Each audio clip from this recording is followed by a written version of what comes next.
بسم اللہ الرحمن الرحیم ام حسبتم ان تدخلوا الجنة ولما يأتكم مثل الذين خلوا من قبلكم مستهم البأساء والضراء وزلزلوا حتى يقول الرسول والذين آمنوا معه متى نصر الله ألا إن نصر الله قريب. الحمد لله رب العالمين والصلاة والسلام على سيد المرسلين وعلى آله وصحبه أجمعين ومن تبعهم بإحسان إلى يوم الدين. أعوذ بالله من الشيطان الرجيم. بسم الله الرحمن الرحيم. إذ تسعدون ولا تلوون على أحد والرسول يدعوكم في أخراكم فأصابكم غما بغم لكي لا تحزنوا على ما فاتكم ولا ما أصابكم والله خبير بما تعملون. گفتگو کے آغاز سے پہلے میں گزارش کروں گا کہ جو لوگ درس میں شریک ہیں، سننا چاہ رہے ہیں، وہ قریب آ جائیں. اتنا انتشار، اتنا پھیلاؤ یہ سنت اور نبی کریم صلی اللہ علیہ وسلم کی تعلیم کے خلاف ہے، آداب مجلس کے خلاف ہے. ہم لوگ غزوہ احد میں جس مرحلے پر پہنچے تھے، جن واقعات کا تذکرہ ہو رہا تھا، ان کا تذکرہ، ان کا اشارہ قرآن کی ان آیتوں میں اور اس آیت کے آگے پیچھے جو میں نے ابھی پڑھی کہ اللہ تبارک و تعالیٰ نے مسلمانوں کی کیفیت بیان کی کہ استسعدون ولا تلوون علی احد. تمہاری کیفیت یہ تھی کہ تم پہاڑی پر چڑھے جا رہے تھے اور کسی کی طرف متوجہ نہیں ہو رہے تھے. سر پٹ ایک طرف حضرت خالد کے رسالے کا پیچھے سے حملہ. حضرت خالد بن ولید کا نام جب آتا ہے تو ان کے مسلمان ہونے کے اعتبار سے ہم لوگ کی زبان پر آتا ہے. اس وقت تو یہ مشرک تھے، تو حضرت خالد رضی اللہ تعالیٰ عنہ جو اس وقت مشرک تھے، ان کے رسالے کا حملہ اتنا شدید اور غیر متوقع ہوا کہ آگے کے مسلمانوں کو رسول اللہ صلی اللہ علیہ وسلم اور آپ کے رفقا کے درمیان جو ایک تو توقع نہیں تھی، اور ان کے درمیان فصل ہو گیا.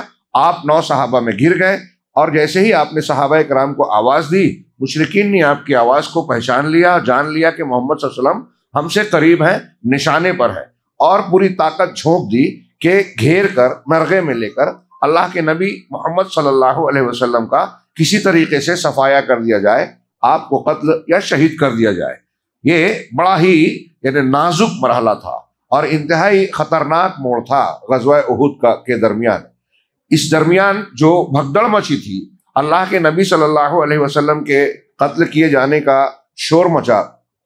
آگے پیچھے صحابہ کرام نے سنا، اس کے بارے میں بھی ذکر ہوا کہ اسے سن کر کئی صحابہ کرام بددل ہو گئے، کچھ کا حوصلہ پست ہوا، کچھ میدان جنگ سے باہر چلے گئے، مدینہ تک پہنچ گئے. اور میدان جنگ میں بھی کچھ اچھی کنڈیشن نہیں رہی. اپنی ہی تلوار سے بعض اپنے ہی، جیسے حضرت حذیفہ کے والد کا انتقال ہوا. اور پھر اس درمیان صحابہ کرام جو ادھر ادھر بھاگ رہے تھے، اللہ تبارک و تعالیٰ نے اس کی تصویر کشی کرتے ہوئے یہ ارشاد فرمایا، جو پہاڑی پر جا رہے تھے کیمپ کی طرف یا بچاؤ کے لیے، کہ تم چڑھے جا رہے تھے اور کسی کی طرف متوجہ نہیں ہو رہے تھے. والرسول یدعوکم فی اخراکم، اور رسول تمہارے پیچھے سے تم کو پکار رہے تھے، لیکن اور پھر اس کے بعد نتیجہ کیا ہوا؟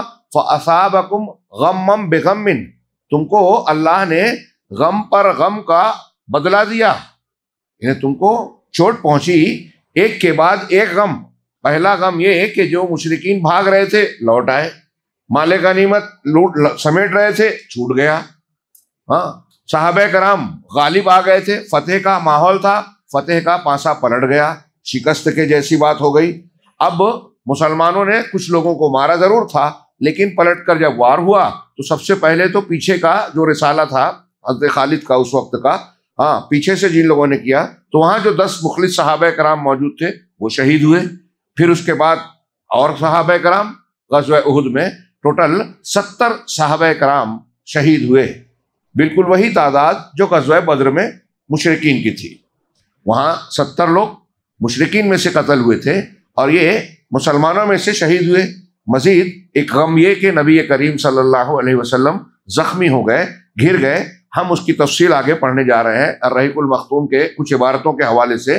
چنانچہ اللہ نے فرمایا تم کو غم پر غم کا جو ہے بدلہ دیا.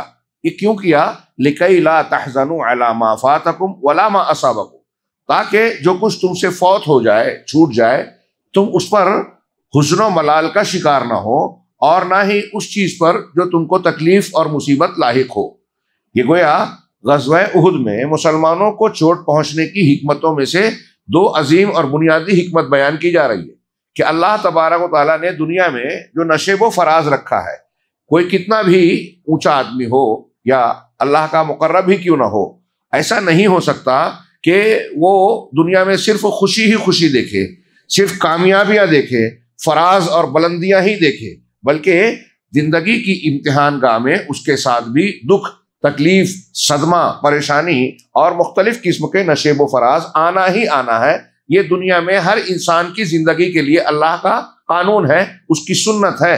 لہذا اللہ تبارک و تعالیٰ نے نبی کریم صلی اللہ علیہ وسلم اور صحابہ کرام کے ساتھ بھی یہ معاملہ فرمایا، اور اس کی اور بھی کچھ وجوہات تھی جس کا پہلے تذکرہ ہوا. اور یہاں ہمارے اور آپ کے لیے یہ سبق ہے کہ انسان اللہ کے یہاں ایمان کی کسوٹی پر اسی وقت پورا مانا جائے گا. اللہ کی محبت اللہ کے دین کے لیے سچا ہے یا نہیں، یہ اسی وقت یہ طے ہوگا جب اللہ کے دین کے راستے میں وہ قربانیاں دینے والا ہو، پریشانیوں سے گزرتا ہے. ایسا نہیں ہو سکتا کہ کوئی انسان بغیر قربانی دیے ہوئے، بغیر کٹھنائیاں جھیلے ہوئے اونچا مقام پا جائے. آپ پوری تاریخ میں دیکھ لیں، جو جتنے اونچے مقام و مرتبے کا انسان اتنی بڑی قربانی. چنانچہ اللہ کے نبی صلی اللہ علیہ وسلم کے صحابہ کے ساتھ یہ جو پیش آیا، یہ ایک بہت تکلیف دہ بات تھی، لیکن اللہ نے اس کی حکمت بتائی کہ جو تکالیف تمہیں آتی ہے اس لیے کہ ہماری یہ پرورش ہو، یہ ہماری تربیت ہو کہ اگر کوئی چیز ہم سے چھوٹ رہی ہے، دنیا میں کوئی نقصان ہو گیا، صدمہ آ گیا، تو اس پر ہمیں حزن و ملال میں مبتلا نہیں ہونا چاہیے. وقتی صدمہ اور غم الگ چیز ہے. ہاں، وہ حزن کے آپ پال کے دل میں بیٹھ جائیں، ایسا ہو گیا. یہ ایک مومن اللہ پر ایمان رکھنے والے، اللہ کو حکیم ماننے والے، اس بات پر یقین رکھنے والے کہ دنیا میں ایک پتا بھی اللہ کی قضاء و قدر کے بغیر نہیں ہلتا، اس کی شان کے خلاف ہے کہ کوئی چیز اللہ فیصلے کے طور پر کرے اور آپ ہم اس پہ رونا دھونا لے کر بیٹھ جائیں، صدمہ لے لیں، خودکشی کر لیں، یا کوئی ایسی حرکت کریں جو اللہ کے دین کے خلاف ہے. تو یہ ہم امتحان میں ناکامیاب ہو گئے. وَلَا مَا أَصَابَكُمْ، اور جو تمہیں تکلیف پہنچے. وَاللَّهُ خَبِيرٌ بِمَا تَعْمَلُونَ، اور اللہ تبارک و تعالیٰ جو کچھ تم عمل کر رہے ہو اسے خوب جانتا ہے. ثُمَّ أَنزَلَ عَلَيْكُم مِّن بَعْدِ الْغَمِّ أَمَانَةً نُعَاسًا يَغْشَىٰ طَائِفَةً مِّنكُمْ، پھر اللہ تبارک و تعالیٰ نے اس غم کی کیفیت کے بعد تمہارے اوپر اونگ کو بطور امن اور سکون کے نازل کیا جو تم میں سے ایک جماعت پر چھائی جا رہی تھی. غزوہ احد کے اس خونریز مارکے میں جہاں اونچ نیچ کا ایسا نشیب و فراز تھا، اس میں حیرت انگیز طور پر صحابہ کہتے ہیں، حضرت طلحہ وغیرہ، ابو طلحہ وغیرہ کا بیان ہے کہ اس دن بھی اللہ کے رسول کے صحابہ کو اونگ آنے لگی. بعض صحابہ کہتے ہیں، غالباً طلحہ، کہ مجھے اتنی شدید کہ میری نیند آ رہی تھی، اونگ آ رہی تھی کہ میری تلوار بار بار چھوٹ جاتی اور پھر میں اسے اٹھاتا. یہ غم کی کیفیت کے بعد اللہ کی طرف سے مسلمانوں پر ایک رحمت تھی کہ اس اونگ اور نیند کے ذریعے سے انہیں ایک سکون کی کیفیت دی جائے اور پھر سنبھل جائیں وہ لوگ. ہاں، جو ایک طائفہ کو گھیر رہی تھی اور ایک گروہ ایسا بھی تھا جنہیں خود ان کا نفس اپنے لیے اہمیت والا حامل تھا، اس کو اپنی صرف فکر تھی. یہ منافقین کا گروہ تھا. یظنون باللہ وطائفۃ قد اہمتہم انفسہم یظنون باللہ غیر الحق. یہ قرآن کی آیتیں ہیں جو میں نے تھوڑی سی پیش کی. یہ منافقین کا اب تذکرہ ہو رہا ہے. اللہ پر بدگمانی کر رہے تھے، جاہلیت کا گمان کر رہے تھے کہ اللہ مدد نہیں کرے گا مسلمانوں کی. اس کے رسول اور صحابہ نہ صرف شکست سے دوچار ہوں گے بلکہ مٹا دیے جائیں گے. قرآن کے یہ فرامین کی روشنی میں اب واقعات کے ترتیب میں آگے بڑھیں. اللہ کے رسول صلی اللہ علیہ وسلم نرغے میں گھرے ہیں عین اس وقت جب کہ اسلامی لشکر نرغے میں آ کر مشرکین کی چکی کے 2 پارٹوں کے درمیان پس رہا تھا. رسول اللہ صلی اللہ علیہ وسلم کے گردا گرد بھی خوریز مارکا آرائی جاری تھی۔ ہاں ہم بتا چکے ہیں کہ مشرکین نے گھیراؤ کی کارروائی شروع کی تو رسول اللہ صلی اللہ علیہ وسلم کے ہمراہ محض 9 آدمی تھے، 7 انصار کے اور 2 مہاجرین۔ اور جب آپ نے مسلمانوں کو یہ کہہ کر پکارا کہ اللہ کے بندو میری طرف آؤ، میں اللہ کا رسول ہوں، تو آپ کی آواز مشرکین نے سن لی، نہ صرف سن لی بلکہ پہچان بھی لیا کہ یہ محمد صلی اللہ علیہ وسلم کی آواز ہے، کیونکہ اس وقت جو خالد بن ولید کا رسالہ اور گروہ تھا، دستہ، وہ مسلمانوں کے مقابلے میں اللہ کے رسول صلی اللہ علیہ وسلم سے زیادہ قریب تھا۔ تو جب آپ نے آواز بلند کی تو ان لوگوں تک آواز پہلے پہنچی، چنانچہ انہوں نے جھپٹ کر آپ پر حملہ کر دیا اور کسی مسلمان کی آمد سے پہلے پہلے اپنا پورا بوجھ ڈال دیا، پوری طاقت لگا دی کہ کسی طرح ان کو ختم کر دیا جائے۔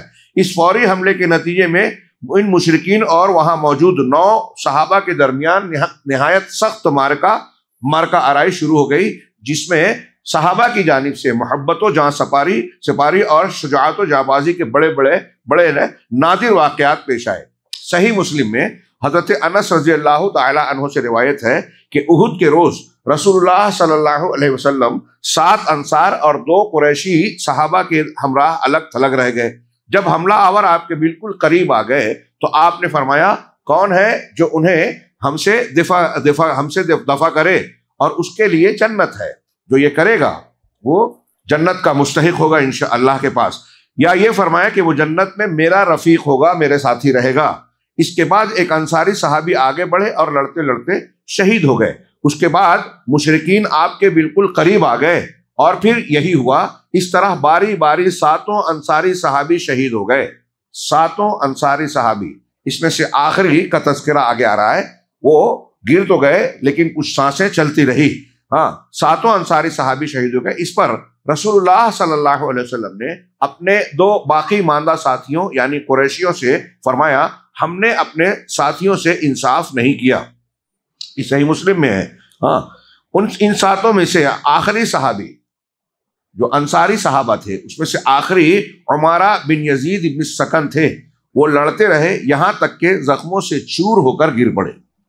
حاشیے میں مولانا صفی الرحمان صاحب نے لگایا کہ ایک لحظہ بعد یہ کہہ رہے ہیں، ایک لحظے کے بعد رسول اللہ صلی اللہ علیہ وسلم کے پاس صحابہ کی ایک جماعت آ گئی۔ انہوں نے کفار کو حضرت عمارہ سے پیچھے دھکیل دیا۔ حضرت عمارہ گرے پڑے ہیں، سانسیں چل رہی ہیں، اور انہیں رسول اللہ صلی اللہ علیہ وسلم کے قریب لے آئے۔ آپ نے انہیں اپنے پاؤں پر ٹیک لیا، اپنے پیر پر ان کا سر ٹکا دیا، اور انہیں رسول اللہ صلی اللہ علیہ وسلم کے کیا ہے، اور انہوں نے اس حالت میں دم توڑ دیا کہ ان کا رخسار رسول اللہ صلی اللہ علیہ وسلم کے پاؤں پر تھا۔ ابن ہشام، گویا یہ آرزو حقیقت بن گئی کہ نکل جائے دم تیرے قدموں کے اوپر، یہی دل کی حسرت، یہی آرزو ہے۔ یہ شعر پیش کیا۔ یہ واقعہ جو مولانا صفی الرحمان صاحب نے اس طرح یہاں ذکر کیا ہے، مولانا ابوالکلام آزاد نے، مجھے یاد پڑتا ہے، اپنی تفسیر میں صحابہ کرام کی مثال دی کہ کس طرح وہ اللہ سے راضی ہوئے کہ کڑوے سے کڑوا گھونٹ بھی میٹھے شربت کی طرح پیا انہوں نے اللہ کے راستے میں۔ اور اس میں انہوں نے کئی واقعات پیش کیے، اور اس یزید ابن سکن رضی اللہ تعالیٰ عنہ کی شہادت کا ذکر یوں کیا ہے۔ مجھے یاد پڑتا ہے کہ جنگ کے بعد اللہ کے رسول صلی اللہ علیہ وسلم کے صحابہ میں کچھ لوگ گئے تو ان کی سانسیں چل رہی تھی۔ انہوں نے اپنے پاس اشارے سے کہا کہ اللہ کے رسول صلی اللہ علیہ وسلم کو بلایا جائے، آپ تشریف لائے۔ اشارہ کیا، آپ قریب ہو گئے۔ انہوں نے اپنے آپ کو سمیٹ کر اپنا سر اللہ کے رسول صلی اللہ علیہ وسلم کے زانوں پر رکھ دیا۔ طاقت نہیں تھی، زخموں سے چور تھے اور بالکل کمزوری کی حالت تھی، آخری سانسیں چل رہی تھی۔ پوری طاقت سمیٹ کر نبی کریم صلی اللہ علیہ وسلم کے زانوں پر اپنا سر رکھا، آپ کے چہرہ انور کی طرف دیکھنے لگے، مسکرانے لگے، اور اسی مسکراہٹ کے درمیان آپ کی روح قبض کر لی گئی۔ مولانا ابوالکلام آزاد نے لکھا کہ جس طرح صحابہ کرام نے مسکرا کر، ہنس کر، خاک و خون میں لوٹنے کے باوجود زخموں سے چور حالت میں بھی جس طرح مسکرا کر موت کا استقبال کیا، دنیا میں شاید کوئی انسان آرام دہ بستر پر بھی کہ کبھی اس طرح سے موت کو گلے نہیں لگاتا اور نہیں لگا سکتا۔ یہ سابقون الاولون کی شان تھی کہ اللہ کے راستے میں جان جا رہی ہے تو یہ افسوس کی، تکلیف کی، دکھ کی بات نہیں ہے، بلکہ یہ خوش قسمتی کی بات ہے کہ اللہ نے ہماری جان کو قبول کر لیا، ہمیں جان لٹانے کے موسم میں جان لٹانے کی توفیق دی۔ تو شہادت ہے مطلوب و مقصود مومن، نہ مال غنیمت نہ کشور کشائی۔ چنانچہ وہ کہتے ہیں ابن السکن کے گرنے کے بعد رسول اللہ صلی اللہ علیہ وسلم کے ہمراہ صرف دونوں قریشی صحابی رہ گئے تھے۔ دیکھیے اگر مسلمانوں کا پلڑا اس طرح سے کمزور نہ ہوتا، جیسے کچھ لوگ کہتے ہیں کہ تکالیف کیوں ہیں، شر کیوں ہیں، تو یہ جو تکلیفیں دنیا میں ہمیں آتی ہیں یہ اللہ کی کئی پسندیدہ چیزوں کا سبب اور ذریعہ بھی بنتی ہے۔ جیسے ایک بندہ گناہ کرتا ہے، اللہ نے گناہ پیدا کیا تو سوچتا ہے آدمی کے گناہ کیوں پیدا کیا، تو اس کی 20 حکمتیں ہیں، اس میں سے ایک کا ذکر کروں کہ مثال کے طور پہ اللہ کو توبہ بہت پسند ہے۔ اب اگر آدمی گناہ کرے گا نہیں تو توبہ کیسے کرے گا؟ تو توبہ مطلوب ہے یہ جانچنے کے لیے اللہ نے گناہ پیدا کیا کہ بندہ گناہ کرے، لیکن گناہ مطلوب نہیں ہے۔ ابلیس نے بھی تو گناہ کیا، آدم علیہ السلام نے بھی کیا، آدم علیہ السلام نے توبہ کی، اللہ نے معاف کیا، پسند کیا، یہ اللہ کو مطلوب ہے۔ تو اب آپ یہاں بھی دیکھ رہے ہیں کہ یہ جو صحابہ کرام نے قربانیاں دی یہ اب سچے اور کھرے ایمان، سچی اور جھوٹی محبت کا ایک معیار تھا اور ہے دنیا میں۔ میں آپ سے محبت کرتا ہوں یہ زبان سے کہوں، لیکن اس کا ثبوت کب ملے گا؟ جب موقع پڑے گا کہ آپ کی محبت کے لیے مجھے کوئی قربانی دینا پڑ رہی ہے اور میں نہ دوں تو آپ کہیں گے کہ یہ جھوٹ بولتا تھا کہ محبت کرتا ہے۔ محبت ہوتی تو قربانی دیتا، اپنا پیسہ خرچ کر کے میرا علاج کرتا، فلاں کام کرتا وغیرہ وغیرہ، ماں باپ بھائی بہن میاں بیوی میں سب میں یہ چیز محسوس کی جاتی ہے۔ تو اب اللہ سے محبت ہے، جنت کو ہم چاہتے ہیں، اس کے لیے کوئی ثبوت چاہیے کہ نہیں چاہیے؟ قرآن نے کہا کہ کیا لوگ کہتے ہیں کہ ہم ایمان لیا اور جنت میں یوں ہی چلے جائیں گے، جبکہ ان سے پہلے کے لوگوں کو کیسی کیسی تکالیف آئی۔ اب بھی اللہ تعالیٰ نے یہ ظاہر بھی نہیں کیا کہ تم میں سے کون جو ہے سچا ہے، کون مجاہد ہے اللہ کے راستے میں جان لٹانے والا۔ تو بہرحال میں عرض کر رہا تھا، واقعات دیکھیے کہ اب 2 صحابی تھے، چنانچہ صحیحین بخاری مسلم میں ابو عثمان رضی اللہ تعالیٰ عنہ کا بیان ہے، مروی ہے کہ جن ایام میں آپ نے مارکہ آرائیاں کی ان میں سے ایک لڑائی میں آپ کے ساتھ طلحہ بن عبید اللہ اور سعد بن ابی وقاص کے سوا کوئی نہیں رہ گیا۔ یہ حضرت طلحہ بن عبید اللہ عشرہ مبشرہ میں سے، حضرت سعد بن ابی وقاص بھی، یہ دونوں عشرہ مبشرہ میں سے۔ آگے ابھی اسی تناظر میں آگے چل کے اللہ کے رسول صلی اللہ علیہ وسلم کے پاس جب دوسرے صحابہ آ گئے تو ابو طلحہ بھی ہیں، وہ انصاری ہیں، ایک طلحہ بن عبید اللہ ہے، ایک ابو طلحہ ہے جو حضرت ام سلیم کے شوہر حضرت انس کے والد ہیں۔ دونوں میں فرق ہے اور دونوں کے یہاں کارنامے ہیں۔ چنانچہ یہ اس وقت یہ 2 رہ گئے، طلحہ بن عبید اللہ اور حضرت سعد بن ابی وقاص رضی اللہ تعالیٰ عنہما۔ یہ لمحہ رسول اللہ صلی اللہ علیہ وسلم کی زندگی کے لیے نہایت ہی نازک ترین لمحہ تھا، جبکہ مشرکین کے لیے انتہائی سنہری موقع تھا، اور حقیقت یہ ہے کہ مشرکین نے اس موقع سے فائدہ اٹھانے میں کوئی کوتاہی نہیں برتی۔ انہوں نے اپنا تابڑتوڑ حملہ نبی کریم صلی اللہ علیہ وسلم پر مرکوز رکھا اور چاہا کہ آپ کا کام تمام کر دیں۔ اسی حملے میں عتبہ بن ابی وقاص، سعد بن ابی وقاص کے سگے بھائی، یہ مشرک ہے، عتبہ بن ابی وقاص نے آپ کو پتھر مارا جس سے آپ پہلو کے بل گر گئے، آپ کا داہنا نچلا رباعی دانت ٹوٹ گیا۔ یہ سامنے کے جو اوپر نیچے کے 2 دانت ہوتے ہیں ہمارے، اس کو ثنایا اولیاء، ثنایا اور اوپر والے کو ثنایا اولیاء کہتے ہیں، نیچے والے کو بھی یہ ثنایا ہے، اور بغل والے کو جو نوکیلے دانت کے، کچلی کے دانت کے بعد ہوتے ہیں ایک دانت، اس کو رباعی کہتے ہیں۔ تو آپ کا رباعی نچلا رباعی دانت ٹوٹ گیا اور آپ کا نچلا ہونٹ زخمی ہو گیا۔ عبداللہ بن شہاب زہری، یہ بھی مشرک تھا، اس نے آگے بڑھ کر آپ کی پیشانی زخمی کر دی۔ ایک اور اڑیل سوار عبداللہ بن قمعہ جو بھی ہو، اس کا معنی توڑنے والا ہوتا ہے، اس کے باپ کا نام تھا، نے لپک کر آپ کے کندھے پر ایسی سخت تلوار ماری کہ آپ 1 مہینے سے زیادہ عرصے تک اس کی تکلیف محسوس کرتے رہے کہ یکے بعد دیگرے نبی کریم صلی اللہ علیہ وسلم پر وار ہو رہا ہے۔ پتھر سے عتبہ بن ابی وقاص نے مارا اور یہ ابن قمعہ نے اللہ کے رسول صلی اللہ علیہ وسلم پر جو ہے تلوار کا حملہ کیا۔ عبداللہ بن شہاب زہری نے آپ کی پیشانی کو زخمی کر دیا، البتہ آپ کی دوہری زرہ نہ کٹ سکی۔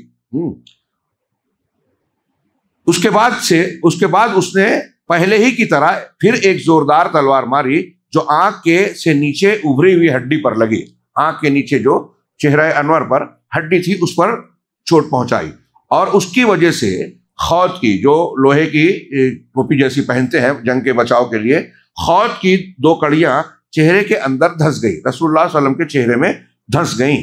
ساتھ ہی اس نے کہا، اسے لے، میں قمعہ یعنی توڑنے کے والے کا بیٹا ہوں۔ رسول اللہ صلی اللہ علیہ وسلم نے چہرے سے خون پوچھتے ہوئے فرمایا، اللہ تجھے توڑ ڈالے۔ اللہ کے نبی صلی اللہ علیہ وسلم نے گویا یہ بد دعا دی اور یہ بد دعا اللہ کے نبی صلی اللہ علیہ وسلم کی ضائع نہیں گئی، ہاں قبول ہوئی۔ روایتیں ہیں فتح الباری وغیرہ میں کہ جنگ سے لوٹنے کے بعد ایک مرتبہ یہ شخص اپنی بکریاں ڈھونڈنے کے لیے کچھ بکریاں پہاڑی پر گیا، اور پہاڑی پر ایک پہاڑی بکرے نے اس کا پیچھا کیا اور اس کو سینگ مار مار کے ایسا مارا کہ پہاڑ سے اوپر لڑک گیا اور ٹوٹ پھوٹ کا شکار ہوا۔ اور طبرانی میں اسی کو الفاظ شیخ صفی الرحمان صاحب نے نقل کیا کہ اللہ تعالیٰ نے اس پر ایک پہاڑی بکرا مسلط کر دیا جس نے سینگ مار مار کر اسے ٹکڑے ٹکڑے کر دیا۔ تو وہ سینگوں سے ٹکڑے ٹکڑے ہو یا پہاڑ سے گر کر، نبی کریم صلی اللہ علیہ وسلم کی یہ بد دعا قبول ہوئی۔ صحیح بخاری میں مروی ہے کہ آپ کا رباعی دانت توڑ دیا گیا اور سر زخمی ہو گیا، رباعی دانت توڑ دیا گیا، سر زخمی ہو گیا۔ اس وقت اب آپ اپنے چہرے سے خون پوچھتے جا رہے تھے اور کہتے جا رہے تھے کہ وہ قوم کیسے کامیاب ہو سکتی ہے جس نے اپنے نبی کے چہرے کو زخمی کر دیا۔ کیفا یفلح قوم شجوا نبیہم، ہاں کہ وہ قوم کیسے کامیاب ہو سکتی ہے جس نے اپنے نبی کو زخمی کر دیا، خون آلود ہے۔ شج ایسے زخم کو کہتے ہیں جو گوشت سے ہڈی تک پہنچ جائے، گوشت پھاڑ کر، ہاں۔ اور آگے بعض روایتوں میں جملہ ہے کہ اور اپنے نبی کے چہرے کو خون آلود کر دیا اور اس کا دانت توڑ دیا، یہاں بھی ہے۔ حالانکہ وہ انہیں اللہ کی طرف دعوت دے رہا تھا، نبی دعوت دے رہا ہے اور انہوں نے ایسا سلوک کیا، ایسی بدسلوکی کیا، وہ کیسے کامیاب ہوں گے؟ اس پر اللہ عز و جل نے یہ آیت نازل کی، ہاں، لیس لک من الامر شیء او یتوب علیہم او یعذبہم فانہم ظالمون۔ یہ اللہ کا انداز دیکھیے، اپنے نبی کو خطاب کر کے اس نازک حال میں گویا بالکل تنبیہ فرمائی جا رہی ہے۔ اور میں اسے اکثر توحید کی بہت ہی شاندار دلیل کہتا ہوں، اور یہ مانتا ہوں کہ اگر کوئی ایمان والا آدمی جو اللہ کو مانتا ہے، آخرت کو مانتا ہے، ڈرتا ہے اللہ سے، وہ ایمان کے ساتھ اس آیت کریمہ کو پڑھے گا تو کبھی کسی انسان کو اللہ کا حق نہیں دے گا، اس سے نہیں مانگے گا، اس کے استغاثہ نہیں کرے گا، قبروں کو جو ہے حاجت روا، مشکل کشا یا اصحاب قبور کو ایسا نہیں سمجھے گا، وسیلہ بھی نہیں مانے گا، کیونکہ سارا اختیار اللہ کو ہے اور اللہ نے کسی کو یہ اپنے اختیارات دیے نہیں ہیں۔ یہاں کہہ رہا ہے اللہ تعالیٰ، کس سے کہہ رہا ہے؟ جو رسولوں کے سردار ہیں، خاتم النبیین ہیں، ہاں، جو رحمت للعالمین ہیں، شفیع المذنبین یوم القیامہ، سارے مقامات جو اللہ نے دیا ہم مانے۔ لیکن یہاں خود اللہ فرما رہا ہے کہ آپ کا کوئی اختیار نہیں، لیس لک من الامر شیء، معاملے میں آپ کو کوئی اختیار نہیں ہے۔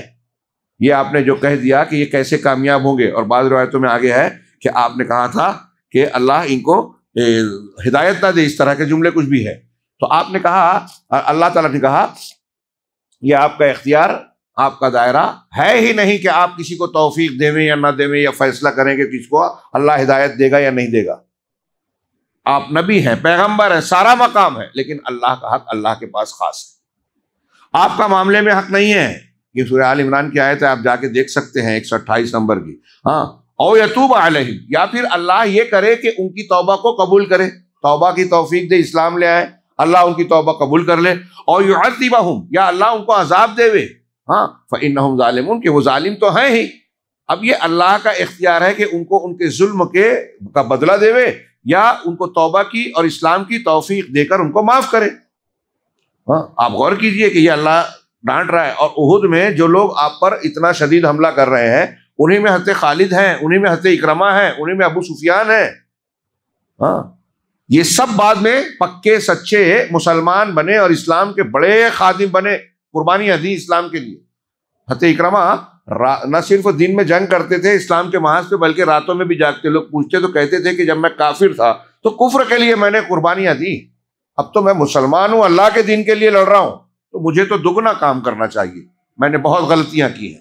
چنانچہ آپ کو اختیار نہیں ہے، تو انہیں توبہ کی توفیق دے، اور چاہے تو کہ یا تو انہیں توبہ کی توفیق دے اور چاہے تو عذاب دے کہ وہ ظالم ہی ہیں۔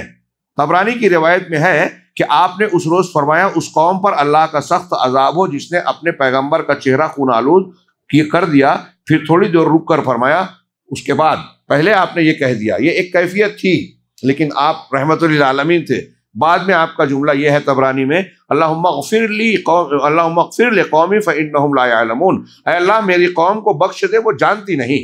صحیح مسلم کی روایت میں بھی ہے کہ آپ بار بار کہہ رہے تھے رب اغفر لقومی فانہم لا یعلمون، اے پروردگار میری قوم کو معاف کر دے، بخش دے، اس لیے کہ وہ علم نہیں رکھتے، وہ جانتی نہیں۔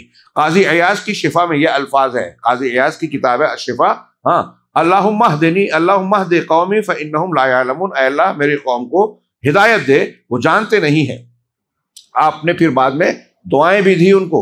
اس میں شبہ نہیں کہ مشرکین آپ کا کام تمام کر دینا چاہتے تھے، مگر دونوں قریشی صحابہ یعنی حضرت سعد بن ابی وقاص اور طلحہ بن عبید اللہ رضی اللہ عنہما نے نادر الوجود جاں بازی اور بے مثال بہادری سے کام لے کر صرف دو ہوتے ہوئے مشرکین کی کامیابی کو ناممکن بنا دیا۔ یہ دونوں عرب کے ماہر ترین تیر انداز تھے۔ یہ مولانا صفی الرحمان صاحب کی عبارت پڑھ رہا ہوں بیچ بیچ میں واقعات کی ترتیب کے اعتبار سے، ہاں، تو کہہ رہے ہیں انہوں نے تیر مار مار کر مشرکین حملہ آوروں کو رسول اللہ صلی اللہ علیہ وسلم سے پرے رکھا، روکے رکھا۔ جہاں تک سعد بن ابی وقاص رضی اللہ تعالی عنہ کا تعلق ہے تو رسول اللہ صلی اللہ علیہ وسلم نے اپنے ترکش سے کہ سارے تیر ان کے لیے بکھیر دیے اور فرمایا چلاؤ، تم پر میرے ماں باپ فدا ہو۔ ان کی صلاحیت اور مقام کا اندازہ اس سے لگایا جا سکتا ہے کہ تمام صحابہ کرام میں یہ اکیلے صحابی ہیں جن کے لیے اللہ کے رسول صلی اللہ علیہ وسلم نے یہ جملہ فرمایا کہ میرے ماں باپ آپ پر فدا ہوں۔ آپ نے سعد بن ابی وقاص رضی اللہ تعالیٰ عنہ کے علاوہ کسی اور کے لیے یہ جملہ نہیں کہا۔ یہ کوئی کم عزت و اعزاز کی بات نہیں ہے۔ حضرت سعد بن ابی وقاص سابقون الاولون میں سے ہیں، عشرہ مبشرہ میں سے ہیں۔ ان کی فضیلت میں اور بھی روایتیں ہیں اور ان میں سے ایک یہ بھی ہے۔ اور جہاں تک حضرت طلحہ کا تعلق ہے تو ان کے کارنامے کا اندازہ نسائی کی ایک روایت سے لگایا جا سکتا ہے جس میں حضرت جابر رضی اللہ تعالیٰ عنہ نے رسول اللہ صلی اللہ علیہ وسلم پر مشرکین کے اس وقت کے حملے کا ذکر کیا جب انصار کی ایک چھوٹی سی جماعت 7 افراد اور 2 صحابہ کے ساتھ اللہ کے رسول دو مہاجرین کے ساتھ اللہ کے رسول الگ تھلگ رہ گئے، اور پھر انہوں نے ان صحابہ انصاریوں کی شہادت کا ذکر کرنے کے بعد کہتے ہیں کہ مشرکین نے رسول اللہ صلی اللہ علیہ وسلم کو جا لیا تو آپ نے فرمایا کون ہے جو ان سے نمٹے؟ حضرت طلحہ نے کہا میں، اس کے بعد حضرت طلحہ نے کہا میں، اور پھر وہ آپ کے کہنے کے بعد وہ انصار صحابہ کا واقعہ پیش آیا، ہاں، اور پھر اس کے بعد حضرت جابر فرماتے ہیں کہ جب یہ سب شہید ہو گئے تو حضرت طلحہ آگے بڑھے اور 11 آدمیوں کے برابر تنہا لڑائی کی، یہاں تک کہ ان کے ہاتھ پر تلوار کی ایک ایسی ضرب لگی جس سے ان کی انگلیاں کٹ گئیں۔ اس پر ان کے منہ سے آواز نکلی ہس، جیسے ہم سی کہتے ہیں۔ رسول اللہ صلی اللہ علیہ وسلم نے فرمایا کہ اگر تم بسم اللہ کہتے تو تمہیں فرشتے اٹھا لیتے اور لوگ دیکھتے۔ حضرت جابر کا بیان ہے کہ پھر اللہ نے مشرکین کو پلٹا دیا۔ فتح الباری اور سنن نسائی کی روایت ہے۔ اکلیل میں حاکم کی روایت ہے کہ انہیں احد کے روز 39 یا 35 زخم آئے اور ان کی بیچ والی اور شہادت کی انگلیاں شل ہو گئیں، وار آنے سے، نسیں کٹ جانے سے ان کی یہ 2 انگلیاں شل ہو گئیں جو بعد میں بھی شل رہی۔ امام بخاری نے قیس ابن ابی حازم سے روایت کی ہے کہ انہوں نے کہا میں نے حضرت طلحہ رضی اللہ تعالیٰ عنہ کا ہاتھ دیکھا، وہ شل تھا، اس سے احد کے دن انہوں نے نبی صلی اللہ علیہ وسلم کو بچایا تھا۔ ترمذی کی روایت ہے کہ رسول اللہ صلی اللہ علیہ وسلم نے ان کے بارے میں اس روز فرمایا جو شخص کسی شہید کو روئے زمین پر چلتا ہوا دیکھنا چاہے وہ طلحہ بن عبید اللہ کو دیکھ لے، چل پھر رہے ہیں لیکن ان کو شہادت کا درجہ مل چکا ہے، یہ شہید ہیں۔ اور ابو داؤد طیالسی نے حضرت عائشہ سے روایت کی ہے کہ ابو بکر رضی اللہ تعالیٰ عنہ جب جنگ احد کا تذکرہ فرماتے تھے تو کہتے تھے کہ یہ جنگ کل کی کل، پوری کی پوری جنگ جو ہے طلحہ کے لیے تھی۔ کیا مطلب؟ یعنی اس میں نبی صلی اللہ علیہ وسلم کے تحفظ کا اصل کارنامہ حضرت طلحہ نے انجام دیا تھا اور بہت فضیلت اور جنت کی بشارت اپنے لیے سمیٹ لی تھی۔ حضرت بکر نے ان کے بارے میں یہ شعر بھی پڑھا تھا کہ اے طلحہ بن عبید اللہ، تمہارے لیے جنت واجب ہو گئی اور تم نے یہاں اپنے یہاں حور عین کا ٹھکانہ بنا لیا۔ اسی نازک ترین لمحے اور مشکل ترین وقت میں اللہ نے غیب سے اپنی مدد نازل فرمائی۔ چنانچہ صحیحین میں حضرت سعد رضی اللہ تعالیٰ عنہ کا بیان ہے کہ میں نے رسول اللہ صلی اللہ علیہ وسلم کو احد کے روز دیکھا، آپ کے ساتھ 2 آدمی تھے سفید کپڑے پہنے ہوئے، یہ دونوں آپ کی طرف سے انتہائی زوردار لڑائی لڑ رہے تھے، میں نے اس سے پہلے اور ان کے بعد دونوں کو کبھی نہیں دیکھا۔ ایک اور روایت میں ہے کہ یہ دونوں حضرت جبرائیل اور حضرت میکائیل علیہ السلام تھے۔ اللہ تبارک و تعالیٰ نے نبی صلی اللہ علیہ وسلم کو تاکہ تحفظ کے لیے گویا یہ ان 2 صحابہ کو بھی بھیجا۔ یہ سارا حادثہ چند لمحات میں ہو گیا۔ یہ جو پورا واقعہ ہم پڑھ رہے ہیں یہ اس میں کوئی بہت زیادہ وقت نہیں لگا، کچھ ہی دیر میں یہ بالکل تابڑ توڑ یک کے بعد دیگرے یہ حادثات اور واقعات ہوتے چلے گئے۔ یہ چند لمحات کے اندر اندر بالکل اچانک اور نہایت تیز رفتاری سے یہ واقعات پیش آئے، ورنہ نبی صلی اللہ علیہ وسلم کے منتخب صحابہ کرام جو لڑائی کے دوران صف اول میں تھے، جنگ کی صورتحال بدلتے ہی یا نبی صلی اللہ علیہ وسلم کی آواز سنتے ہی آپ کی طرف بے تحاشا دوڑ کر آئے کہ کہیں آپ کو کوئی ناگوار حادثہ پیش نہ آ جائے۔ جب آگے سے یہ محسوس ہوا کہ پیچھے سے بھی دشمن پہنچ چکے ہیں تو سارے صحابہ کرام کو یہ فکر لاحق ہوئی کہ ہم تو آگے بڑھ چکے ہیں، نبی کریم صلی اللہ علیہ وسلم چند صحابہ کے ساتھ پیچھے ہیں، ہو سکتا ہے دشمن کے نرغے میں اور خطرے میں آ جائیں، لہٰذا سارے کے سارے صحابہ پیچھے کی طرف مگر یہ لوگ پہنچے تو رسول اللہ جب ان کا یہ پہنچ کر منظر دیکھ رہے ہیں تو رسول اللہ صلی اللہ علیہ وسلم زخمی ہو چکے تھے، 6 انصاری شہید ہو چکے تھے، 7ویں زخمی ہو کر گر چکے تھے، اور 2 لوگ جو میں نے ابھی ذکر کیا یہ دفاع کر رہے تھے۔ حضرت سعد اور طلحہ رضی اللہ تعالیٰ عنہما جان توڑ کر مدافعت کر رہے تھے۔ ان لوگوں نے پہنچتے ہی اپنے جسموں اور ہتھیاروں سے نبی صلی اللہ علیہ وسلم کے گرد ایک باڑ تیار کر دی اور دشمن کے تابڑ توڑ حملے روکنے میں انتہائی بہادری سے کام لیا۔ لڑائی کی سب سے آپ کے پاس پلٹ کر آنے والے سب سے پہلے صحابی حضرت ابو بکر صدیق جو آپ کے یار غار ہیں یہی تھے۔ ابن حبان نے اپنی صحیح میں حضرت عائشہ سے روایت نقل کیا ہے کہ ابو بکر صدیق رضی اللہ تعالیٰ عنہ نے فرمایا کہ احد کے دن سارے لوگ نبی صلی اللہ علیہ وسلم سے پلٹ گئے تھے، یعنی محافظین کے سوا تمام صحابہ دشمنوں کے پیچھا کرتے ہوئے اگلی صفوں میں چلے گئے تھے۔ پھر گھراؤ کے حادثے کے بعد میں پہلا شخص تھا جو نبی صلی اللہ علیہ وسلم کے پاس پلٹ کر آیا، یہ بھی اگلی صفوں میں ہی تھے آپ ابو بکر صدیق۔ دیکھا تو آپ کے سامنے ایک آدمی تھا جو آپ کی طرف سے لڑ رہا تھا اور آپ کو بچا رہا تھا۔ میں نے جی ہی جی میں کہا کہ تم طلحہ ہو، تم میرے ماں باپ تم پر فدا، تم طلحہ ہو، یعنی رش کر رہے ہیں ابو بکر صدیق کہ اللہ کے رسول صلی اللہ علیہ وسلم کی طرف سے دفاع کرنے والی یہ خوش قسمت کون ہے؟ دور سے دیکھ کر کہہ رہے ہیں کہ یقیناً تم طلحہ ہو، تم پر میرے ماں باپ فدا۔ اتنے میں ابو عبیدہ بن جراح میرے پاس آ گئے، یعنی ابو بکر صدیق کے پاس، امین الامہ، یہ بھی عشرہ مبشرہ میں سے۔ وہ اس طرح دوڑ رہے تھے گویا چڑیا اڑ رہی ہے۔ یہ بھی جنگ میں بڑے ماہر تھے، جنگ بدر میں اپنے ہاتھوں سے اپنے باپ کو مارا تھا اور بعد میں یہ مسلمان فوجوں کی کئی جگہ سپہ سالاری کی تھی، یہاں تک کہ مجھ سے آ ملے اور ہم دونوں نبی صلی اللہ علیہ وسلم کی طرف دوڑے۔ دیکھا تو آپ کے آگے طلحہ پیچھے پڑے ہیں۔ آپ نے فرمایا اپنے بھائی کو سنبھالو، اس نے جنت واجب کر لی، حضرت طلحہ نے۔ حضرت ابو صدیق کا بیان ہے کہ ہم پہنچے تو نبی صلی اللہ علیہ وسلم کا چہرہ مبارک زخمی ہو چکا تھا اور خود کی 2 کڑیاں آنکھ کے نیچے رخسار میں، آنکھ کے نیچے آپ کے گال میں دھس چکی تھیں۔ میں نے انہیں نکالنا چاہا تو ابو عبیدہ نے کہا اللہ کا واسطہ دیتا ہوں مجھے نکالنے دیجیے۔ اس کے بعد انہوں نے منہ سے ایک کڑی پکڑی اور آہستہ آہستہ نکالنی شروع کی، اپنے منہ سے اپنے دانتوں سے پکڑ کے دھیرے دھیرے نکالنے شروع کی تاکہ رسول اللہ صلی اللہ علیہ وسلم کو کوئی تکلیف اور اذیت کا احساس نہ ہو زیادہ۔ ہاں، لیکن اس کوشش میں ان کا ایک نچلا دانت، اور آخر ایک کڑی نکال ہی لی لیکن اس کوشش میں ان کا ایک نچلا دانت گر گیا، اپنا دانت ٹوٹ گیا، نبی صلی اللہ علیہ وسلم کی ایک کڑی نکل گئی۔ اب دوسری میں نے کھینچنی چاہی تو ابو عبیدہ نے پھر کہا ابو بکر اللہ کا واسطہ دیتا ہوں مجھے کھینچنے دیجیے۔ اس کے بعد دوسری بھی آہستہ آہستہ کھینچی، ہاں، لیکن ان کا دوسرا نچلا دانت بھی گر گیا اور اللہ کے رسول صلی اللہ علیہ وسلم کی یہ کڑیاں حضرت ابو عبیدہ نے نکالی۔ پھر رسول اللہ صلی اللہ علیہ وسلم نے فرمایا اپنے بھائی طلحہ کو سنبھالو، اس نے جنت واجب کر لی۔ حضرت ابوبکر صدیق کہتے ہیں کہ اب ہم طلحہ کی طرف متوجہ ہوئے اور انہیں سنبھالا۔ ان کو 10 سے زیادہ زخم آ چکے تھے، پیچھے ہے گزرا کہ 35 یا 40 کے قریب، 35 سے اوپر 39 زخم ان کو آئے تھے۔ اس سے بھی اندازہ ہوتا ہے کہ حضرت طلحہ نے اس دن دفاع و قتال میں کیسی جانبازی اور بے جگری سے کام لیا تھا۔ پھر انہی نازک ترین لمحات کے دوران رسول اللہ صلی اللہ علیہ وسلم کے گرد جہاں صحابہ کی ایک جماعت بھی آ پہنچی جن کے نام یہ ہے حضرت ابو دجانہ، مصعب بن عمیر، علی ابن ابی طالب، سہیل بن حنیف، مالک ابن سنان جو ابو سعید خدری رضی اللہ تعالیٰ عنہ کے والد ہیں، ابو عمارہ، نصیبہ بنت کعب مازنیہ، قتادہ بن نعمان، عمر بن خطاب، حاتب ابن بلتہ رضی اللہ تعالیٰ عنہ، ابو طلحہ رضی اللہ عنہ۔ یہ ابو طلحہ انصاری ہیں۔ ادھر مشرکین کی تعداد بھی، صحابہ جہاں جیسے جیسے آپ کے پاس پہنچ رہے ہیں مشرکین بھی اب جمنا شروع ہوتے گئے۔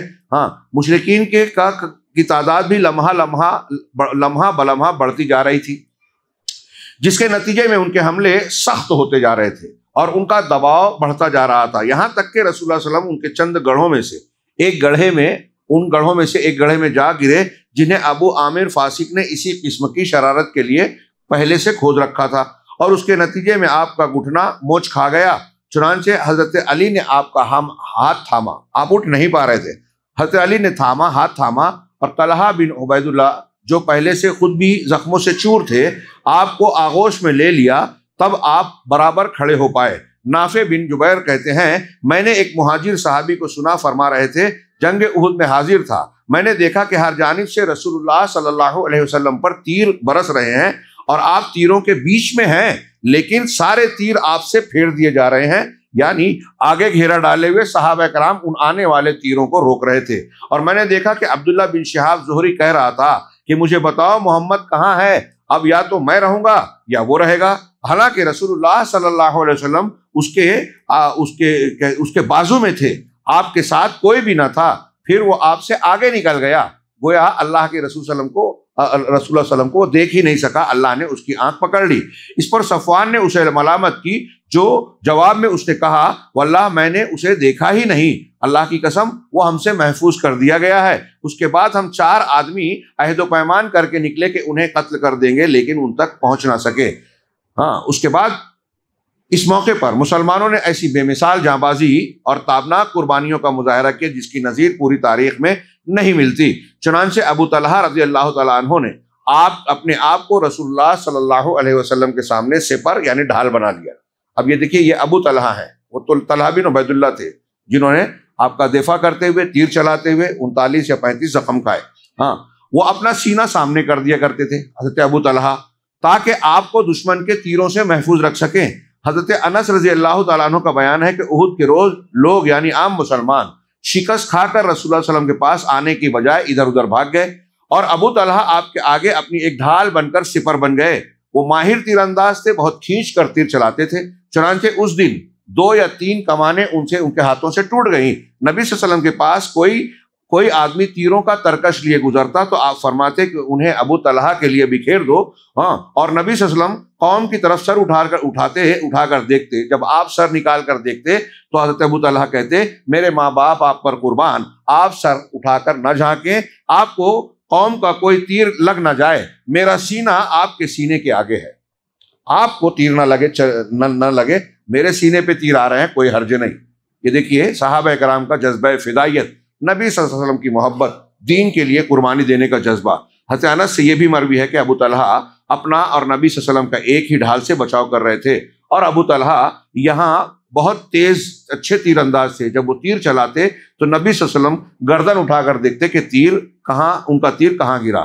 حضرت ابو دجانہ نبی صلی اللہ علیہ وسلم کے آگے آ کر کھڑے ہو گئے، آگے آ کر کھڑے ہو گئے، اپنا چہرہ نبی صلی اللہ علیہ وسلم کی طرف کر لیا اور پیٹھ مشرکین کی طرف، کہ اللہ کے رسول صلی اللہ علیہ وسلم کی طرف جو بھی تیر آئے میری پیٹھ پر لگے۔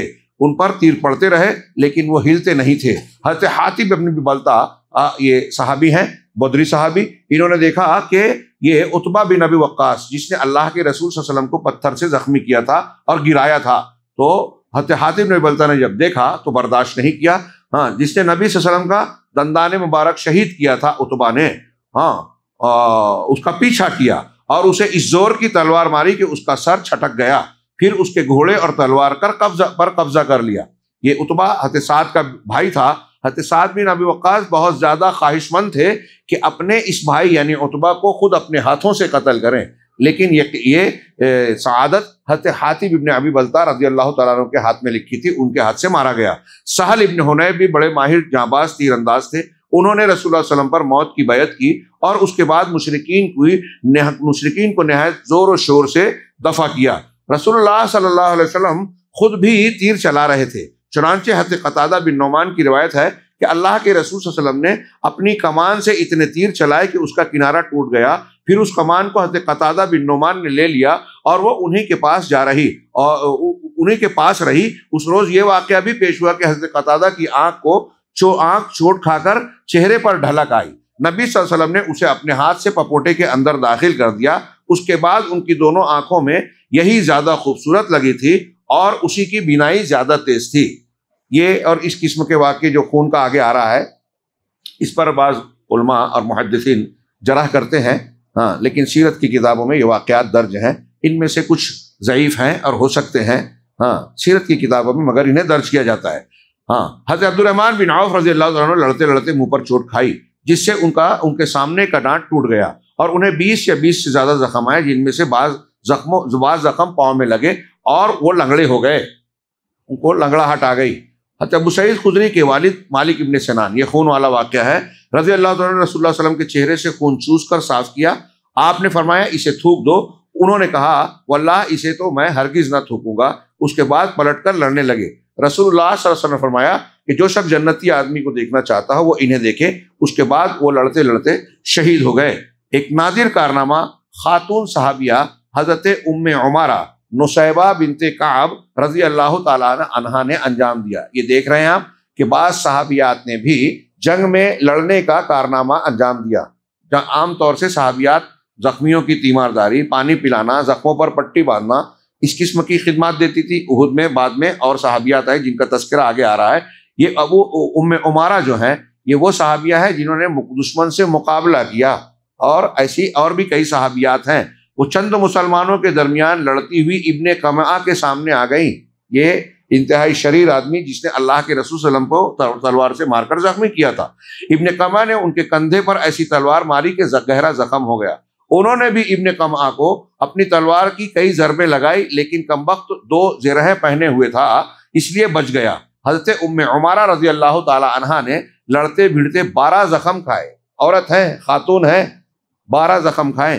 حضرت مصعب بن عمیر نے بھی انتہائی پامردی اور جانبازی سے جنگ لڑی۔ وہ رسول اللہ صلی اللہ علیہ وسلم سے ابن قمعہ اور اس کے ساتھیوں کے پے در پے حملوں کا دفاع کر رہے تھے۔ انہی کے ہاتھ میں اسلامی لشکر کا فریضہ تھا۔ ظالموں نے ان کے داہنے ہاتھ پر اس زور کی تلوار ماری کہ ہاتھ کٹ گیا۔ اس کے بعد انہوں نے بائیں ہاتھ میں جھنڈا پکڑ لیا اور کفار کے مقابلے میں ڈٹے رہے۔ بالآخر ان کا بایاں ہاتھ بھی کاٹ دیا گیا، حضرت مصعب بن عمیر۔ اس کے بعد انہوں نے جھنڈے پر گھٹنے ٹیک کر اسے سینے اور گردن کے سہارے لہرائے رکھا اور اسی حالت میں جام شہادت نوش فرمایا۔ ان کا قاتل ابن قمعہ تھا، وہ سمجھ رہا تھا کہ یہ محمد ہے۔ اس نے جب حضرت مصعب بن عمیر کو شہید کیا تو اسے لگا کہ میں نے اس سے پہلے بھی ذکر کیا کہ مصعب بن عمیر رضی اللہ تعالیٰ عنہ کو عام حالات میں بعض چیزوں میں نبی صلی اللہ علیہ وسلم سے مشابہت حاصل ہوتی تھی، تو اسے دیکھ کر ابن قمعہ نے انہیں دیکھ کر سمجھا کہ یہ محمد صلی اللہ علیہ وسلم ہے، کیونکہ حضرت مصعب بن عمیر آپ کے قریباً ہم شکل سے تھے۔ چنانچہ وہ حضرت مصعب کو شہید کر کے مشرکین کی طرف واپس چلا گیا اور چلا چلا کر اعلان کیا کہ محمد صلی اللہ علیہ وسلم قتل کر دیے گئے۔ اس کے اس اعلان سے نبی صلی اللہ علیہ وسلم کی شہادت کی خبر مسلمانوں اور مشرکین دونوں میں پھیل گئی، اور یہی وہ نازک ترین لمحہ تھا جس میں رسول اللہ صلی اللہ علیہ وسلم سے الگ تھلگ نرغے کے اندر آئے ہوئے بہت سے صحابہ کرام کے حوصلے ٹوٹ گئے، ان کے عزائم سرد پڑ گئے اور ان کی صفیں اتھل پتھل اور بدنظمی و انتشار کا شکار ہو گئی۔ مگر آپ کی شہادت کی یہی خبر اس حیثیت سے مفید ثابت ہوئی کہ اس کے بعد مشرکین کے پرجوش حملوں میں کسی قدر کمی آ گئی، کیونکہ وہ محسوس کر رہے تھے کہ ان کا آخری مقصد پورا ہو چکا ہے۔ چنانچہ اب بہت سے مشرکین نے حملہ بند کر کے مسلمان شہداء کی لاشوں کا مسئلہ کرنا شروع کر دیا۔ انہیں لگا کہ محمد صلی اللہ علیہ وسلم کو مار کے ہم نے اب جڑ کو کاٹ دی، ایسا لگا، اور اس کی طرف سے اب توجہ کم ہو گئی، حملے کی شدت میں کمی آ گئی، اور جو لاشیں پڑی تھی ان سے دل میں نفرت کا یہ عالم تھا کہ مسلمان شہید ہونے والے لوگوں کی لاشوں کا مسئلہ کرنے لگے، یعنی ان کے جسم کے اعضاء کو کاٹنا شروع کر دیا۔ رسول اللہ صلی اللہ علیہ وسلم حضرت مصعب بن عمیر رضی اللہ عنہ کی شہادت کے بعد رسول اللہ صلی اللہ علیہ وسلم نے جھنڈا حضرت علی ابن ابی طالب کو دیا۔ انہوں نے جم کر لڑائی کی۔ وہاں پر موجود باقی صحابہ نے بھی بے مثال جانبازی اور سرفروشی کے ساتھ دفاع اور حملہ کیا، جس سے بالآخر اس بات کا امکان پیدا ہو گیا کہ رسول اللہ صلی اللہ علیہ وسلم مشرکین کی صفیں چیر کر نرغے میں آئے ہوئے صحابہ کرام کے جانب راستہ بنائیں۔ چنانچہ آپ نے قدم آگے بڑھایا اور صحابہ کرام کی جانب تشریف لائے، یعنی جو گھر گئے تھے صحابہ کرام ان کو بچانے کے لیے۔ سب سے پہلے حضرت کعب بن مالک نے آپ کو پہچانا اور خوشی سے چیخ پڑے کہ مسلمانوں خوش ہو جاؤ، یہ ہے رسول اللہ صلی اللہ علیہ وسلم، یعنی آپ کی شہادت اور قتل نہیں ہوا، آپ موجود ہیں۔ آپ نے اشارہ فرمایا کہ خاموش رہو تاکہ مشرکین کو آپ کی موجودگی اور مقام موجودگی کا پتہ نہ لگ سکے، مگر ان کی آواز مسلمانوں کے کان تک تو پہنچ ہی گئی۔ چنانچہ مسلمان آپ کی پناہ میں آنا شروع ہو گئے اور رفتہ رفتہ تقریباً 30 صحابہ کرام آپ کے ارد گرد جمع ہو گئے۔ جب اتنی تعداد جمع ہو گئی تو رسول اللہ صلی اللہ علیہ وسلم نے پہاڑ کی گھاٹی یعنی کیمپ کی طرف ہٹنا شروع کیا، مگر چونکہ اس واپسی کے معنی یہ تھے کہ اس مشرکین نے مسلمانوں کو نرغے میں لینے کی جو کارروائی کی تھی وہ بے نتیجہ ہے، یعنی مشرکین ناکام ہو گئے۔ اسی لیے مشرکین نے اس واپسی کو ناکام بنانے کے لیے اپنی پوری جو ہے طاقت جھونکنا شروع کی، تابڑتوڑ حملے جاری کیے، مگر آپ نے ان حملہ آوروں کا ہجوم چیر کر راستہ بنا ہی لیا اور شیران اسلام کی شجاعت و شہزوری کے سامنے ان کی ایک نہ چلی۔ اسی اثنا میں مشرکین کا ایک اڑیل شہسوار عثمان بن عبداللہ بن مغیرہ یہ کہتے ہوئے رسول اللہ صلی اللہ علیہ وسلم کی جانب پڑھا کہ یا تو میں رہوں گا یا وہ رہے گا، اب میں ان کو چھوڑوں گا نہیں، یا تو میں زندہ رہوں گا یا محمد صلی اللہ علیہ وسلم۔ ادھر رسول اللہ صلی اللہ علیہ وسلم بھی دو ہاتھ کے لیے کرنے کے لیے ٹھہر گئے، جب سنا تو کہا ٹھیک ہے میں مقابلہ کرتا ہوں، مگر مقابلے کی نوبت نہیں آئی، کیونکہ وہ جب دوڑا تو اس کا گھوڑا ایک گڑھے میں گر گیا، اور اتنے میں حارث ابن سما نے اس کے پاس پہنچ کر اسے للکارا اور اس کے پاؤں پر اس زور کی تلوار ماری کہ وہیں بٹھا دیا، اب وہ اٹھنے کے لائق ہی نہیں رہا، پھر اس کا کام تمام کر کے اس کا ہتھیار لے لیا اور رسول اللہ صلی اللہ علیہ وسلم کی خدمت میں آ گئے، مگر اتنے میں مکی فوج کے ایک دوسرے سوار عبداللہ بن جابر نے پلٹ کر حضرت حارث بن سما پر حملہ کر دیا اور ان کے کندھے پر تلوار مار کر زخمی کر دیا، مگر مسلمانوں نے رپک کر انہیں اٹھا لیا، حضرت حارث کو۔ ادھر خطرات سے کھیلنے والے مرد مجاہد حضرت ابو دجانہ جنہوں نے آج سرخ پٹی باندھ رکھی تھی عبداللہ بن جابر پر ٹوٹ پڑے اور اسے ایسی تلوار ماری کہ اس کا سر اڑا دیا جس نے حضرت حارث کو زخمی کیا تھا۔ کرشمہ قدرت دیکھیے کہ اسی خریز مار دھاڑ کے دوران مسلمانوں کو نیند کی جھپکیاں بھی آ رہی تھی، جو میں نے ابھی ذکر کیا، اللہ تعالیٰ نے قرآن مجید میں اس کا تذکرہ فرمایا، اور جیسا کہ قرآن نے بتلایا ہے یہ اللہ کی طرف سے امن و طمانینت تھی۔ ابو طلحہ کا بیان ہے کہ میں بھی ان لوگوں میں سے تھا جن پر احد کے روز نیند چھا رہی تھی، یہاں تک کہ میرے ہاتھ سے کئی بار تلوار گر گئی، حالت یہ تھی کہ وہ گرتی تھی اور میں پکڑتا تھا، پھر گرتی تھی اور پھر پکڑتا تھا۔ خلاصہ یہ کہ اس طرح کی جاں بازی اور جاں سپاری کے ساتھ یہ دستہ منظم طور سے پیچھے ہٹتا ہوا پہاڑ کے گھاٹی میں واقع کیمپ تک جا پہنچا، اور بقیہ لشکر کے لیے بھی اس محفوظ مقام تک پہنچنے کا راستہ بنا دیا۔ چنانچہ باقی باندھا لشکر اب بھی آپ کے پاس آ گیا، اور حضرت خالد کی فوجی عبقریت رسول اللہ صلی اللہ علیہ وسلم کی فوجی عبقریت کے سامنے ناکام ہو گئی۔ خالد بن ولید بہت ماہر تھے، لیکن اللہ کے رسول صلی اللہ علیہ وسلم کے سامنے ان کی یہ مہارت بھی نہیں چل سکی۔ یہ آج کے درس میں یہ آخری ایک واقعہ ابی بن خلف کا قتل، یہ ذکر کرتے ہیں۔ ابن اسحاق کا بیان ہے کہ جب رسول اللہ صلی اللہ علیہ وسلم گھاٹی میں تشریف لا چکے تو ابی بن خلف یہ کہتا ہوا آیا کہ محمد کہاں ہے، یا تو میں رہوں گا یا وہ رہے گا۔ صحابہ نے کہا، دیکھیے سارے مشرکین کی خواہش، تمنا، مرکز یہی تھا کہ نبی صلی اللہ علیہ وسلم کو کسی طرح سے تہہ تیغ کیا جائے، قتل کیا جائے۔ کہا یا رسول اللہ ہم میں سے کوئی اس پر حملہ کرے، آپ سے اجازت مانگی صحابہ نے۔ رسول اللہ صلی اللہ علیہ وسلم نے کہ نہیں، اسے آنے دو۔ جب قریب آیا تو رسول اللہ صلی اللہ علیہ وسلم نے حارث بن سما سے ایک چھوٹا سا نیزہ لیا اور لینے کے بعد جھٹکا دیا، اپنے آپ کو جھٹکا دیا، تو اس طرح لوگ ادھر ادھر اڑ گئے جیسے اونٹ اپنے بدن کو جھٹکا دیتا ہے تو مکھیاں اڑ جاتی ہیں۔ اس کے بعد آپ اس کے سامنے آ پہنچے، یہ ابی بن خلف کے سامنے آ گئے۔ اس کی خوض اور زرہ کے درمیان حلق کے بیچ میں، جو اوپر جیسے آج ہیلمٹ ہوتا ہے، اس وقت جنگ میں بچاؤ کے لیے لوہے کی کڑیوں کے ساتھ جو ہے ایک خوض ہوتا تھا سر بچانے کے لیے، تو اوپر سے گردن تک خوض تھا اور گلے سے لے کے زرہ تھی، اس نے پہن رکھی تھی۔ نبی صلی اللہ علیہ وسلم نے دیکھا کہ اس کی زرہ اور خوض کے بیچ میں گردن کا چھوٹا سا حصہ خالی ہے، چنانچہ تھوڑی سی جگہ کھلی دکھائی پڑی۔ آپ نے سامنے سے مقابلہ ہوا، آپ جیسے ہی دونوں قریب آئے تو آپ نے اپنے آپ کو بچاتے ہوئے اس چھوٹے سے تیر کے جو حضرت حارث سے لیا تھا، اس کے گلے کے اندر جو چھوٹا سا حصہ کھلا ہوا نظر آ رہا تھا، اس میں ایسا نیزہ مارا کہ وہ گھوڑے سے کئی بار لڑک گیا، نیزہ مارا اور وہ گھوڑے سے گر کے لڑک گیا۔ جب قریش کے پاس گیا تو اس کی حالت یہ تھی کہ کوئی بڑی خراش نہیں تھی، زخم بڑا دکھ نہیں رہا تھا، خون بند تھا اور بہتا نہ تھا، زخم تھا، خون جم گیا، لیکن وہ کہنے لگا مجھے محمد نے قتل کر دیا۔ لوگوں نے کہا اللہ کی قسم تم نے دل چھوڑ دیا ہے، ورنہ تمہیں واللہ کوئی خاص چوٹ نہیں آئی۔ بعض روایتوں میں ہے کہ انہوں نے کہا کہ اتنی چوٹ لگنے پر تو ہمارے بچے بھی کھیلتے کودتے ہیں، تم کو تو ہلکی پھلکی چوٹ نظر آ رہی ہے۔ تو اس کے جواب میں اس نے کہا، لوگوں نے کہا وہ مکے میں مجھ سے کہہ چکا تھا۔ اب ابی بن خلف کہہ رہا ہے، یہاں غور کرنے کی بات، ابی جو ایک کافر ہے جو نبی صلی اللہ علیہ وسلم کو مارنا چاہتا ہے، زخم لگنے کے بعد وہ کیا کہہ رہا ہے کہ وہ مکے میں مجھ سے کہہ چکا تھا کہ میں تمہیں قتل کروں گا۔ یہ اس کا واقعہ یہ ہے کہ جب مکے میں ابی کی ملاقات رسول اللہ صلی اللہ علیہ وسلم سے جب بھی ہوتی تھی تو وہ آپ سے کہتا تھا کہ اے محمد میرے پاس اود نامی ایک گھوڑا ہے، اسے روزانہ 3 سا یعنی 7.5 کلو دانہ کھلاتا ہوں، اسی پر بیٹھ کر تمہیں قتل کروں گا۔ جواب میں رسول اللہ صلی اللہ علیہ وسلم فرماتے تھے نہیں بلکہ انشاءاللہ میں تمہیں قتل کروں گا۔ تو یہ کہہ رہا ہے کہ انہوں نے مکے میں مجھ سے کہا تھا کہ میں قتل کر دوں گا، ہاں اس لیے اللہ کی قسم اگر وہ مجھ پر تھوک دیتا تو بھی میری جان چلی جاتی۔